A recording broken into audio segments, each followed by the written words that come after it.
Společnost Rehau uspořádala v Brně výjimečnou odbornou konferenci, která se systematicky zabývala různými aspekty obnovy technického zabezpečení bytových domů. Konference pod názvem Tepny našeho bytového domu poskytla přednášky špičkových odborníků, které přilákaly více než 210 účastníků z Česka, Slovenska a Maďarska.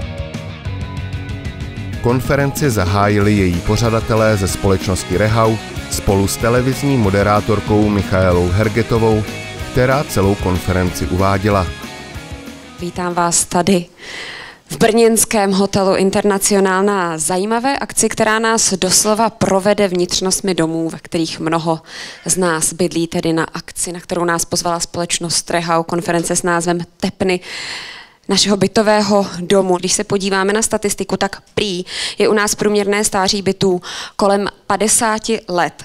Přes 1 milion bytů je v panelových domech, ve kterých bydlí třetina populace a každý rok zanikne zhruba jen asi 2,5 tisíce bytů. To znamená, že zbytek bude potřebovat, aby se o ně někdo postaral. Proto jsem dnes přijela řada odborníků, kteří s tím mají velké zkušenosti a vědí, na co si dát pozor, čemu se vyhnout a poradí nám tady, jak na to.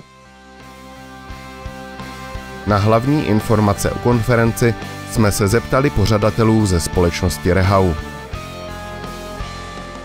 Spoločnosť Rehau je vlastne medzinárodná firma, ktorá pôsobí, dá sa povedať, na celom svete a je základnou bázou, čím vlastne oslovuje svojich zákazníkov, sú produkty na báze polymérov. Sú to plasty, ktoré sú, dá sa povedať, sofistikovanejšie. Riešenia, ktoré si vyžadujú na spracovanie tohoto plastu, sú stále vyššie a náročnejšie. Pre stavebníctvo to máme, dá sa povedať, 3 oblasti. Prvá sú to okenné a fasádne systémy, čiže väčšinou sú to profily na výrobu okien alebo dverí, samozrejme z plastu. Potom je to druhá oblasť, to sú, nazývame to inžinierské siete po našom na Slovensku a v Čechách, kde sa používajú rôzne rozvody na odkanalizovanie vody. A posledná oblasť, ktorú sme aj dneska z nej časť prezentovali, to je technické zariadenia budov, kde sa tieto výrobky uplatňujú hlavne pri rozvodoch teplej a pitnej vody a odvodu z pláškovej vody, ale z bytových domov von. Čiže všetko, čo je vnútri v budovách, samozrejme z plastu.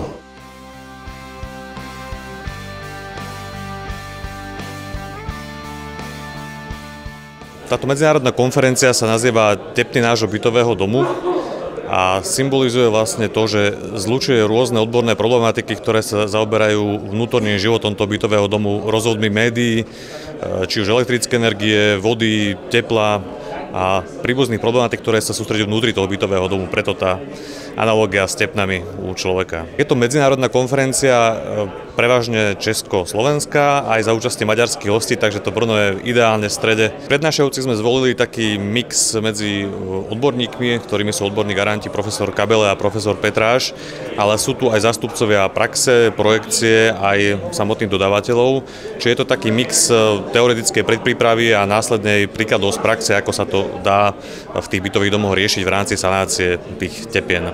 A účastníci sú prevažne odborná verejnosť, to znamená projektanti, zhotoviteľské firmy, to znamená montážne firmy, ktoré sa zaoberajú práve sanáciou rôznych rozvodov médií a takisto aj zástupcovia tých bytových domov, či už sú to správcovské spoločnosti alebo priamo zástupcovia spoločenstiev a správcovských firiem. Je to prvý ročník a veríme, že nie posledný, že tým položíme určitú tradíciu a že budeme v najbližšom období vedieť na to úspešne nadviazať, pretože táto téma v takejto konštelácii nemá momentálne alternatívu, ale napriek tomu je veľmi zaujímavá, lebo tá potreba v tých bytových domoch a sanácie tých vnútrajších rozvodov médií je enormná.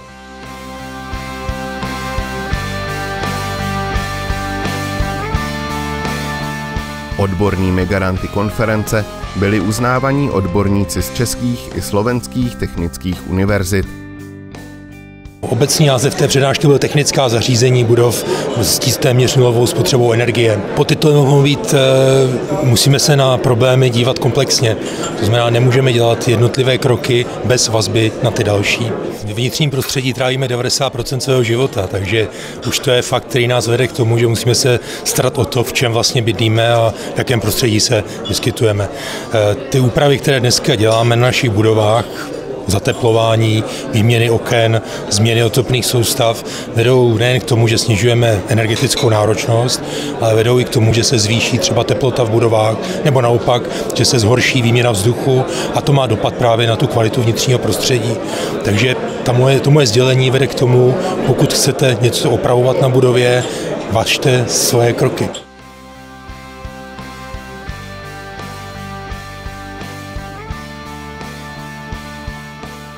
Profesíne sa zaoberám práve tou oblasťou vykurovania, vetrania, klimatizácie, chladenia, ktorá bezprostredne súvisí s obnovou bytových domov. Ja sa domnievam, že práve inštalácie, voda, kanál, plyn, vykurovanie, tie sú takou skrytou hrozbou, pretože na prvý pohľad možno sa nejedná ani tak o úspory energie, ako o bezpečnosť, hygienu a určitým spôsobom zabezpečenie spoľahlivosti. My sme v rámci nášho Združenia pre podporu obnovy bytových domov s kolektívom spolupracovníkov, firiem pripravili manuál, ktorý by mal pomôcť správcom, spoločenstvám vlastníkov bytových domov, bytovým družstvám, aby sa vedeli správne rozhodnúť. My dnes tvrdíme, že nie výber tých najlacnejších materiálov, najlacnejších technológií, ale práve naopak tých kvalitných, garantovaných, ten býva ten najlepší. My sa nebojíme cenového porovnania, ale je kľúčové nastaviť si tie kvalitatívne parametre. A v rámci tých kvalitatívnych parametrov, ako je komfort, hlučnosť, životnosť, tak potom si veríme, že sme schopní obstať aj v cenovej konkurencii. Série přednášek a odborných diskuzí doplnila také možnost dotazů a konzultací, které doprovázely celou konferenci. Chceme upozorniť, že v podstate základom týchto produktov, ktoré sa ponúkajú v tejto oblasti, sú v podstate na rozvod vody a teplej a pitnej vody, je tá trúbka Rautitán, ktorú sme tu v zobrazení toho maskota sa pokúsili trošku viacej vriť do pamäti účastníkov tejto konferencie. Takže táto trúbka je vysokokvalitný polyetylen, ktorý je zosieťovaný a ktorý je vhodný na naozaj, dá sa povedať, najnáročnejšie aplikácie pri rozvodoch, ako som už spomenul, týchto médií. Na druhej strane zase musíme tie médiá odviesť z týchto bytov a domov a na to slúži vysokokvalitná kanalizačná rúra, ktorá je zase názvom Raupiano, preto maskot Raupiánka, ktorý vlastne je dokonca ešte aj plus zvýraznený tým, že má aj odhlučňovacie charakteristiky. Je samozrejme tiež z polypropylénu. Závěr prvního dne konference doplnil společenský večer, který se konal ve stylových sálech a také na terase hotelu Internacionál.